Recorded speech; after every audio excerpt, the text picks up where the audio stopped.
son precisamente, como dices, esas señales tempranas que podemos observar en preadolescentes, porque muchas veces, como dices, no llegamos a ellos, pero ¿qué señales tempranas podemos observar que dices, jo, esto estará triste mi hijo? ¿Cómo podemos identificar todo esto, ¿no? Si tiene ansiedad, si está sometido a mucha presión, ¿qué señales tempranas podríamos ofrecerle como estrategia, ¿no? Para que ellos, para que nosotros como padres podamos aprender, por supuesto. Generalmente las señales muchas veces son síntomas, ¿vale? Podemos observar, ¿no? Ansiedad, ira, malestar, tristeza, depresión, estrés, a lo mejor que está muy aislado en su habitación o que está muy poco en casa o que apenas habla o que tolera muy mal la frustración cuando marcamos un límite o le negamos algo o pasa mucho tiempo con el móvil o con el ordenador, cuando tampoco tiene conversaciones con los padres, es decir, conversaciones triviales, cuando no participa en actividades familiares, cuando está muy aislado, bueno, pues pueden ser, bueno, pues síntomas o alarmas que podamos observar y que digamos es algo transitorio, tiene que ver con el paso por la adolescencia o es algo que me tengo que preocupar. Eso nos puede dar información. Pero para mí algo a tener en cuenta es si las competencias emocionales que hemos trabajado en la etapa anterior realmente se están reflejando. Entonces, ¿qué son competencias emocionales? A mí me gusta hablar las 5 de las que habla Rafael Vizquerra, que es el que consideramos el padre de la educación emocional, que es un mentor y es un referente para muchos que trabajamos desde la educación emocional. Él habla de 5 competencias emocionales: la conciencia emocional, la regulación emocional, la autonomía emocional, la competencia social y la competencia de vida y bienestar. Son 5 competencias que las podemos tener así como referencia. En esas competencias que hemos aprendido a poner nombre a lo que siento, a saber regular, que muchas veces hemos podido enseñar estrategias muy concretas, la respiración, por ejemplo, hacer mindfulness, ¿no? Juegos para poder practicar la educación emocional, cuentos para poder hablar de emociones diferentes, y eso lo hemos podido trabajar en la etapa anterior. Cuando llega la adolescencia, si yo no estoy poniendo en práctica esas competencias emocionales, a mí eso me preocupa más que en realidad poder observar en un momento dado ansiedad. Porque tú en la etapa anterior has tenido que aprender a identificar cuando te sientes mal, cuando estás inseguro, y que eso no es malo si lo compartes, si pides ayuda, si hablas de ello, si de alguna manera pones en marcha esas competencias emocionales para combatir esa inseguridad. Entonces, para mí realmente lo preocupante es que un adolescente no ponga en marcha recursos emocionales que ha podido aprender en la etapa anterior. Porque si tengo ansiedad, es porque no estoy sabiendo manejar una situación. Si el miedo me está paralizando, es porque no tengo resiliencia suficiente, por ejemplo. Si estoy solo, aislado y me siento realmente poco querido, tengo baja autoestima, es porque no estoy a lo mejor sabiendo manejar una situación del instituto que me está generando esas emociones. Entonces, yo separaría los síntomas, ¿vale? Y por otro lado, porque ese adolescente no está poniendo en práctica algunos recursos que se supone que ha aprendido en la etapa anterior. Y ahora la pregunta que nos haríamos es si mi hijo realmente llega a la adolescencia con recursos emocionales o sin ellos. Es justo la pregunta que te iba a hacer. ¿En qué medida podemos participar de forma muy activa en que de verdad nuestros hijos lleguen con esas herramientas bien trabajadas a la época de la adolescencia, ¿no? Que es donde se va a provocar ahí un mare magnum de cambios? Como padres, ¿cuáles serían las 2, 3 pautas concretas que si las aplicamos sabemos que el porcentaje de éxito se va a multiplicar? Primero, entendiendo que la educación emocional no se puede confundir con la educación permisiva, que la educación emocional es una ciencia que lo que hace es asentar las bases para que ese niño realmente se conozca lo suficiente para que pueda manejar sus emociones y manejarse también, digamos, en el grupo, en el entorno, en la interacción, poder identificar lo que yo siento, identificar lo que tú sientes y adaptarme un poco a una situación que me pueda generar malestar y tener esa capacidad también de superarme, de fortalecerme. Al final la resiliencia, que es enfrentarme a una dificultad, a una adversidad y salir fortalecido de ella, ¿no? Pasar por el fuego, pero al mismo tiempo pues salir con un aprendizaje, ¿no? Explicado de forma muy sencilla. ¿Qué pasa? Que muchos papás, muchas mamás están confundiendo la educación emocional con la permisividad. ¿Por qué? No es que ellas quieran ser permisivas, no es que hayan decidido yo voy a ser permisiva, es que lo que tienen claro es que no quieren ser autoritarias. Y el problema no es tanto lo que están haciendo, sino de lo que están huyendo. Están huyendo del autoritarismo porque como hijas o como hijos han experimentado un daño emocional.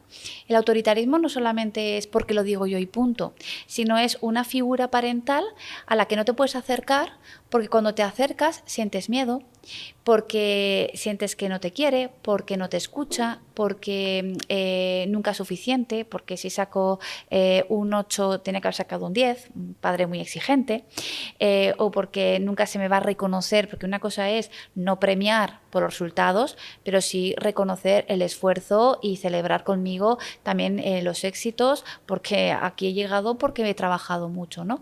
Entonces, el problema no es que una madre o un padre sea permisiva, sino que ¿por qué huye del autoritarismo, ¿no? Porque en realidad hay una herida emocional, porque no me he sentido escuchada, no me he sentido validada, no me he sentido bien acompañada. Entonces yo ahora a mi hijo le voy a dar todo lo que a mí no me han dado de pequeña. Y claro, ese darles todo sin haber hecho una sanidad o un trabajo terapéutico o el recolocar todas esas emociones, pues hace que me pase como un péndulo, ¿no? De un extremo a otro. Y tan malo es ser autoritario como ser permisivo. De hecho, la violencia filoparental, que también podemos hablar un poco de este fenómeno, ¿no? Que sabemos que existen entre 4.000 y 5.000 casos judicializados en España cada año, aparte de la cifra negra, que es todos los casos que no se denuncian, porque para resolver ese problema muchas veces hay que pasar por denunciar a un hijo que está ejerciendo violencia sobre mí. Es la violencia ascendente, ¿no? de hijos a padres. Y a veces se piensa que es ese hijo que maltrata porque ha sido maltratado, pero no tiene nada que ver. Generalmente es más la educación permisiva la que genera que la falta de límites, el no haber tolerado esa frustración, el no haber recibido un no a tiempo, hace que en cuanto me tienes que poner un límite en la etapa adolescente, yo no sepa regularme, y ahí es donde se genera esa violencia de hijos generalmente a madres, ¿no? Que se da mucho más en familias monoparentales, donde ha habido una educación muy permisiva, muy sobreprotectora, y la verdad es que han recibido mucho amor y mucho cariño. Esa es la realidad. Pero es que hay que entender que el amor se refleja a través de los límites. Te doy esto porque es bueno para ti y te niego esto porque también es bueno para ti, ¿no? Lo que pasa es que es más fácil dar porque recibes una respuesta mucho más agradable de tu hijo, ¿vale? Que negarle algo, porque al final vamos a vivir un conflicto inevitable y necesario. ¿Tenemos los padres miedo al conflicto con nuestros hijos cuando ese conflicto tiene como origen el que yo tengo que decir no? Tenemos miedo a ser juzgadas como malas madres. Tenemos miedo a que nuestros hijos no nos quieran, como decíamos, ¿no? A que no nos correspondan. Al conflicto en general, también porque lo evitamos. Y lo evitamos porque no tenemos realmente la capacidad de manejar el conflicto. Entonces, yo siempre digo que el conflicto es digamos, el lugar de entrenamiento de tus competencias emocionales. Cuando hay un conflicto en un padre, una madre y su hijo o su hija, tú tienes la oportunidad de trabajar tu regulación emocional, tu comunicación asertiva, tu empatía, tu capacidad también de observar un poco el comportamiento de tu hijo y entender que igual en ese momento no está receptivo para que tú puedas comunicarle ciertas ideas o disciplinarlo en un momento dado. ¿Por qué? Porque no está receptivo.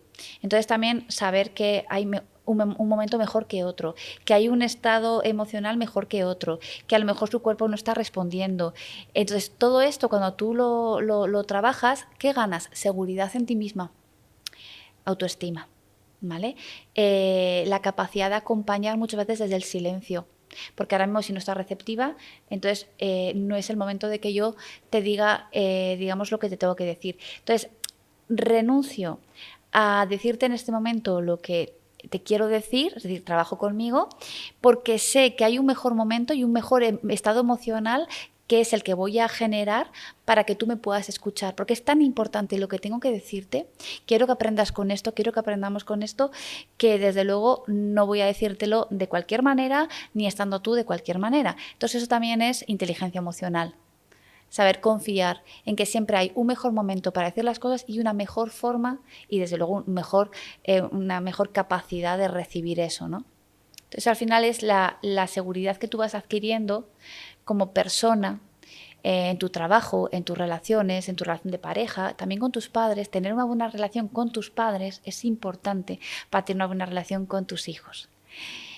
Y yo sé que hay papás, mamás que no tienen muy buena relación con sus padres por muchos motivos y eso si no se pone en orden puede estar interfiriendo en la relación con los hijos. Que hay que diferenciar entre el que necesite perdonar a sus padres, que no siempre porque yo perdone quiere decir que voy a tener una buena relación con ellos, ¿sí? Sí, es un tema que a mí verdaderamente me apasiona. Yo el día que entendí que mis padres lo habían hecho lo mejor que sabían, se perdonó todo, ¿no? Mientras tanto, lo único que queda es juicio. Eh, ¿Alguna estrategia que le podamos dar a esos padres y madres que nos escuchan también para facilitar esto? Porque nosotros ya empezamos a tenerlo claro, ¿no? Si no soy capaz de sanar la relación con mis padres, ¿cómo voy a sanar la relación con mis hijos, ¿no? ¿Alguna técnica, alguna herramienta muy sencilla que ellos puedan coger hoy y empezar a aplicar desde ya? Para mí la mejor herencia que podemos dejar a nuestros hijos es una buena salud emocional. Y eso parte muchas veces por entender que yo no tengo por qué saber ser padre si en realidad solo sé ser hijo. Y para poder ejercer ese rol educativo del que hablábamos, tengo que también experimentar sanidad emocional. Y no, hay personas que necesitan ir a terapia, pero no todo el mundo necesita ir a terapia, pero sí todo el mundo necesita sanar. Tú puedes a lo mejor formarte, leer, escuchar un podcast maravilloso como este y otros que tenéis. Puedes ir a pues, unas jornadas formativas, un campamento como los que organizáis, que también trabajáis con las familias, maravilloso ese proyecto. Y en la medida que tú vas entendiendo, vas cambiando internamente, vas encontrando paz, vas encontrando seguridad, vas encontrando equilibrio. Y entonces llega un momento que el conflicto no te abruma. El conflicto lo puedes mirar de frente, le das un espacio, le das un lugar. Entonces, hay que entender que en el conflicto es donde yo tengo la oportunidad de saber qué es lo que mi hijo necesita de mí. Y a lo mejor lo que mi hijo necesita de mí es asegurarse que voy a estar disponible y que va a poder contar conmigo siempre. A veces los hijos a través del mal comportamiento lo que quieren asegurarse es que el amor es incondicional. Y entonces separamos la conducta del amor. Entonces, porque te amo me quedo, ¿vale? Porque te amo cuentas conmigo, porque te amo estoy disponible, pero por supuesto también marco límites, te digo que no, pero sí lo que quiero transmitir es que a veces no es que haya tips, pautas que podamos aplicar, sino que a veces es desde dónde aplico la pauta que aplico. Porque decir no es importante, pero es que hay gente que dice tantas veces no que habrá que decir alguna vez sí, ¿no? Entonces, cómo digo lo que digo, desde dónde lo digo desde el miedo, desde la seguridad, desde la confianza. Entonces, yo sí que me gustaría poner el foco en que un padre, una madre con salud emocional, con sanidad, habiéndose hecho consciente de sus heridas de infancia, que son los traumas complejos, habiendo a lo mejor hecho terapia o habiendo invertido tiempo en formarse, ese papá o esa mamá está en mejor disposición de escuchar, de conectar con su hijo, de comprender que más allá de la conducta disruptiva, agresiva, violenta, hay un niño deseando ser acogido, acompañado, disciplinado, entendiendo que la disciplina es algo que te enseña a crecer, no algo que te daña y te rompe.